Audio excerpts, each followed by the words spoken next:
I'd like to open my comments today, perhaps unusually, by reading from a book. I can't recall, to be honest, if I picked this up in a Soho bookshop after a few too many sherries, or if it was gifted to me by a friend with a sense of dark humour. But this little book is called Homosexuality. It was written by Dr. Donald J. West, a renowned psychiatrist, in 1955, and it was published by Penguin Books, that well-known publisher that produced greats such as Pride and Prejudice and Alice's Adventure in Wonderland. And as far as gay guides go, well, it's not a great read. But I dare say in the 1950s it was all rather enlightening, educational, perhaps even groundbreaking. So let me read from chapter 10, entitled Cause, Cure and Treatment. Given a simple choice, no one in his right mind would choose to be a homosexual. However strongly they protest their freedom from conventional morality, sexual deviants cannot escape a lurking guilt. The fact that many decent folk regard them as moral lepers renders them furtive and unsure, or else forces them into flaunting bravado. Whilst they wear no visible crutches, their disability is very real. The large number of otherwise respectable men arrested for loitering in public lavatories gives some indication of the depths of frustration to which many will sink. Now, starting off, so we cannot go back and change the past, neither deeds nor attitudes. And it's fair to say that the views which seem so absurd to us in this 60-year-old book were quite normal then. Indeed, as I read the book, there's a tone of sympathy about it, perhaps even an earnest desire to understand this condition of homosexuality. They looked at it from a medical point of view, a psychoanalytical point of view, perhaps even a Freudian point of view. But today, the slogans on the T-shirts we wear at Pride say, "We're gay, get over it."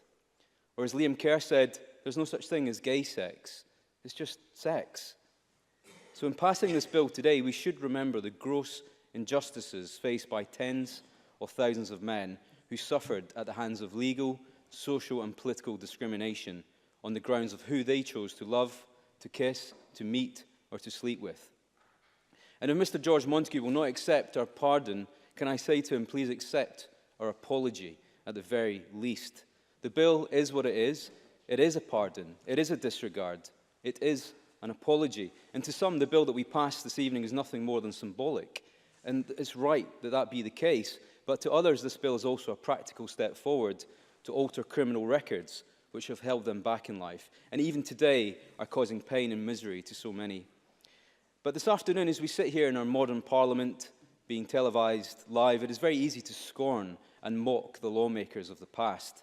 But I would say this, it is misguided to simply look back with a sense of 21st century moral superiority and some sort of faux confusion about how on earth people could have said things like this or acted in such a way. What seems old-fashioned to us today was righteous and relevant to so many in the bygone years. Perhaps we will look as draconian and unacceptable to the next generation as the duffel-coated, bowler-hatted generation of this book. They were different times and they were different people. But we are different times and we are different people. Well, most of us, anyway.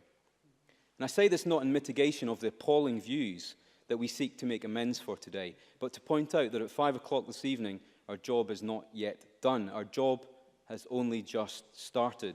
Names eponymous with the history of gay rights, such as Lord Montagu of Beaulieu, Alan Turing, Oscar Wilde, Harvey Milk, Wolfenden, Karl Ulrichs, Larry Kramer, Audre Lorde, Barbara Gittings, they've been joined by modern names, such as Terence Higgins, Peter Tatchell, Albert Kennedy, even modern icons and role models, such as George Takei or Ellen DeGeneres, organisations such as Stonewall, the Equality Network, LGBT Youth Scotland, and the Thai Campaign. And yes, for that matter, let us add Scotland PLC to that list.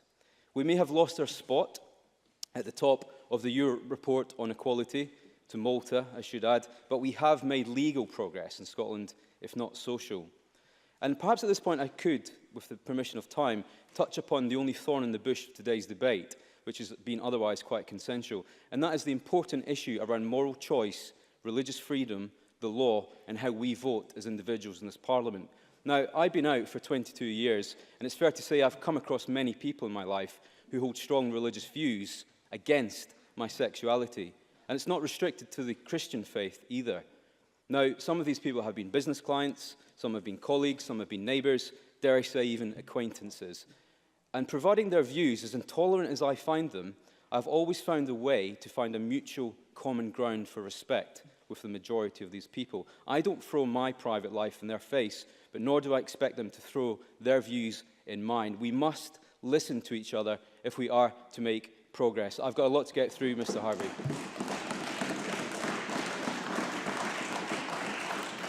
The passing of today's bill is a chapter in the righting the wrongs of the past, and it is important, but it is not enough in itself. We may think we are beacons of modern liberalism and acceptance today, but perhaps in decades to come, people will look back at us and wonder why we are still having debates in this Parliament about a society and a culture in 2018 in which a third of young LGBTI people in Scotland have been the victim of hate crime as a result of their sexuality, where 43% of young LGBT people have self-harmed, and astonishingly, over half have had suicidal thoughts.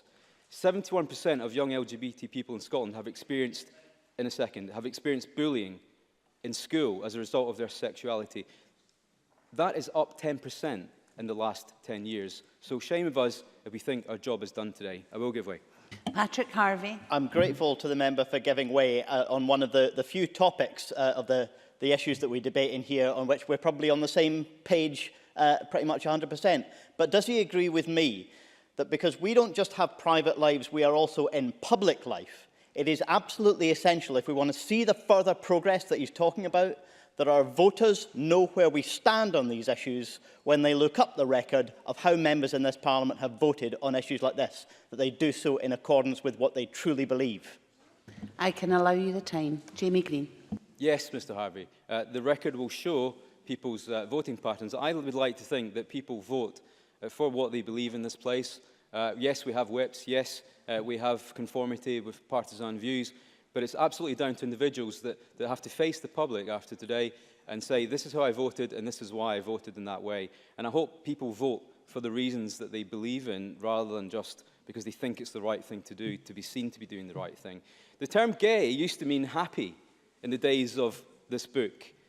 But it's also been used to describe deviance and immorality and choice and preference. It morphed from a sexuality and an adjective into a noun and a label. But today, presiding officer, there are young people sitting at home who are too scared to go to school because being gay is still an insult on a daily basis to them, just as they did in the 90s when I was at school. In that respect, nothing has changed. Our job is done when being gay once again means to be happy, because everyone has that right to live their life as they please, to sleep with who they please, to marry who they wish, to apply for the job they think they're qualified for, and also to look back with no sense of shame or remorse.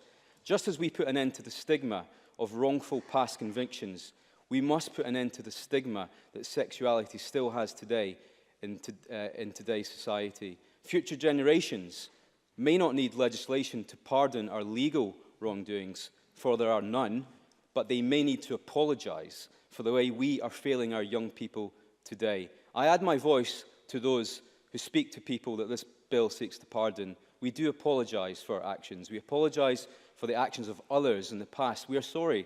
I am sorry. But what a better way to pay tribute to these people whose lives were ruined by discrimination than by committing today, collectively, as politicians, as parties, and as a parliament, to eliminate stigma and discrimination from the lives of every LGBTI youth in Scotland. For just as we judge the actions of those in the past, presiding officer, we too will be judged by our actions.